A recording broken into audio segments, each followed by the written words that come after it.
시청자 여러분 안녕하십니까? 여기는 독일 함부르크에서 보내드리는 독도리의 독일 이야기.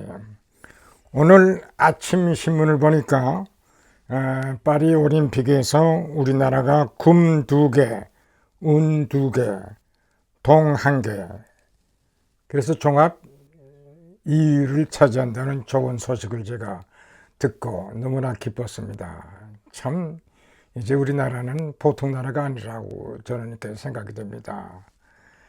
자, 이렇게 시작되면은 제가 추측하기는 아마 우리 올림픽에서 10등 안에 들지 않겠나 하는 생각을 들게 됩니다. 제가 오늘 제목에 얘기한 것처럼 올림픽 때마다 생각나는 두 가지 사건. 저는 올림픽 때마다 이 사건이 항상 생각이 나요.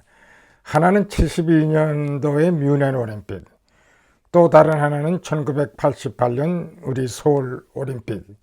이것이 항상 기억에 남습니다. 그 이유는 72년도에 뮌헨에서 올림픽을 했어요. 근데 무슨 사건이 일어났냐면은 원래 그 올림픽 하면은 그 사격 그 분야가 처음에 등장하더라고. 근데 이때 북한 사격 선수가 금메달을 땄어요. 그래가지고 뭐 독일에서는 하나의 큰 기사화가 됐는데, 그래가지고 기자가 이 북한 선수에게 물어보니까 어떻게 해서 그렇게 금메달을 땄냐 했더니 이 북한 선수가 뭐라고 대답하냐 하면은 남조선이라는 적을 향해서 조준을 했기 때문에 맞아떨어졌다. 그래가지고 이것이 독일 언론의 큰 사건이 됐습니다. 아니, 올림픽을 하는 그러한 축제에서 어떻게 상대방에 대한 이런 전쟁적인 이런 발언을 할 수가 없잖아요. 근데도 북한 선수가 그걸 했어요. 그래서 일대 사건이 일어나고 이 금메달을 그냥 유지해서 줘야 되느냐, 그렇지 않으면 박탈하느냐. 오랫동안 논쟁 끝에 물론 금메달은 북한 선수에게 돌아갔습니다만은 이것이 하나의 큰 사건으로 그때 남았기 때문에 제가 지금도 올림픽을 할 때마다 이 사건이 항상 기억에 남더라고요. 아니, 올림픽에 참여했다면은 세계 평화를 위한 그러한 축제 속에서 어떻게 남조선에 대한 적을 향해서 쏘았기 때문에 이것이 잘 됐다고, 이런 얘기를 어떻게 할 수 있을까요? 도저히 불가능한 얘기를 하더라고.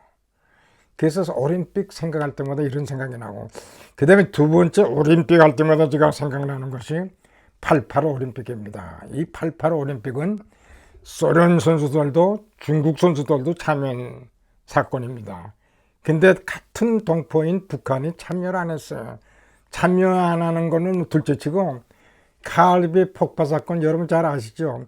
이 올림픽을 방해하기 위해서 칼기를 폭파시킨 겁니다. 이거 있을 수 없어요. 이런 야만종의 행위 우리가 용서할 수 없습니다. 절대로. 앞으로도 저는 어떻게 그렇게 감히 그런 행위를 할 수 있어요. 오히려 북한 선수들도 우리 같은 동포니까 우리도 기꺼이 참여해서 우리 민족의 하여튼 발전상을 보여주자. 이래도 시원치 않는데 칼기 불법적인 행위로 칼기 폭발로 많은 사람이 희생되지 않았어요. 어떻게 이것이 가능할까요? 그래서 저는 항상 올림픽이 개최될 때마다 이것이 파리에서 하든 뉴욕에서 하든 무엇을 하든 이 두 가지 사건이 항상 기억이 되고, 그리고 이 두 가지 사건이 우리가 항상 기억을 하면서 앞으로의 우리의 방향을 설정하는데, 또 앞으로 어떻게 우리가 해야 될 건가 하는데 굉장히 우리에게 도움이 되죠. 특히 젊은이들에게. 제가 뮌헨 사건을 제가 특별히 강조하는 것은 젊은이들이 사실 모르잖아요, 잘. 그 젊은이들 제가 호소하는 거예요. 이런 것이 북한입니다. 이런 북한을 갖다가 우리가 응징해야 되지 않겠어요? 사실 남북 간 관계는 72년도가 굉장히 비슷한 관계가 돼 있었어요. 72년도 북한은 소위 사회주의 헌법을 제정을 하면서 쌀이 사회주의다. 쌀 문제를 해결 못하면은 사회주의는 아무런 가치가 없다. 그런 얘기를 했어요, 그때 당시. 근데 그 후 어떻게 됐어요, 북한이? 쌀 문제를 해결합니까? 스스로 자기들이 망한다는 것을 스스로 폭로한 거나 마찬가지죠. 그 반면에 70년대 우리는 유신 체제를 확립하면서 적극적인 이 경제 발전을 시도했어요. 그래가지고 우리 한편은 민주주의, 다른 한편은 경제 발전이 오늘날 우리 사회를 지배하고 세계적으로 굉장히 우리가 두각을 나타내는, 이제 우리는 자유민주주의와 이 시장 경제를 통한 경제 발전. 지난번도 제가 삼성에 대한 그 격찬을 했습니다만은 지금 삼성의 그 모든 제품이 전 세계적으로 팔리고 있잖아요.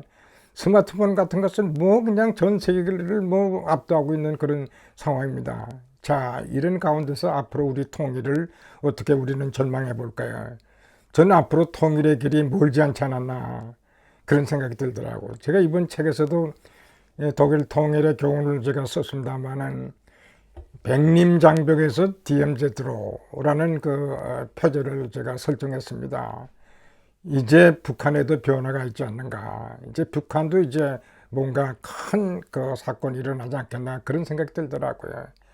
저는 남북한의 게임은 끝났다고 봅니다. 이제 가만히 있어도 북한은 망할 수밖에 없는 그런 환경에 처했다고 저는 봅니다.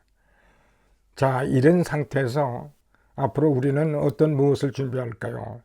저는 앞으로 우리가 통일이 되면은 천지개벽이라고 봅니다. 우리 통일은 천지개벽이에요.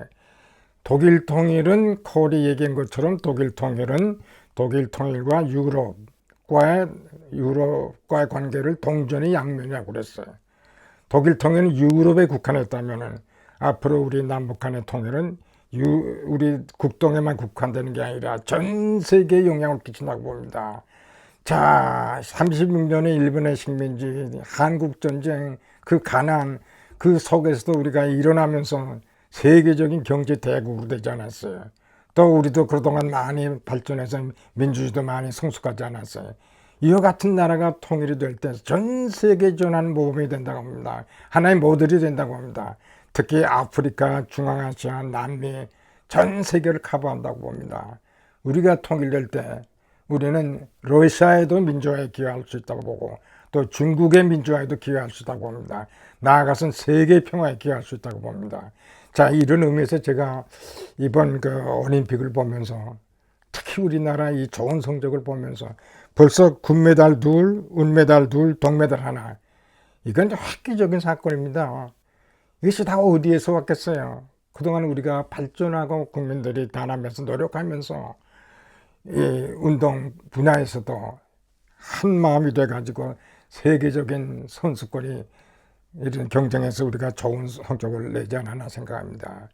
자, 이렇게 볼 때 북한은 뭐 동메달 하나를 딸까요? 전 북한은 이미 갔다고 봅니다. 이제 북한은 뭐 더 이상 발전의 여지가 없어요. 핵을 아무리 가지고 있어도 전 소용없다고 봅니다. 북한에 전 변화가 온다고 봅니다. 백림장벽이 무너져도 저는 북한 이 휴전선 일대 또 나아가서 평양에도 큰 변화가 오지 않겠나. 그래가지고 명실공히 우리가 통일이 될 때, 명실공히 우리 통일될 때, 아까도 제가 강조했지만 세계의 지각변동이 전 온다고 확신합니다. 세계의 지각변동. 독일의 경우는 아까 얘기했지만 유럽에 국한했지만 한스 피터 슈바츠 교수가 독일 전문가가 그런 얘기를 했어요. 이 독일 통일 이후에 독일은 유럽의 중심국이 됐다고. 옳은 얘기죠. 그러나 유럽에 국한된 면이 있다면 우리나라 통일 전 세계를 커버할 수 있는 일대 지각 변동이 일어나지 않을까 생각합니다. 시청해 주셔서 감사합니다.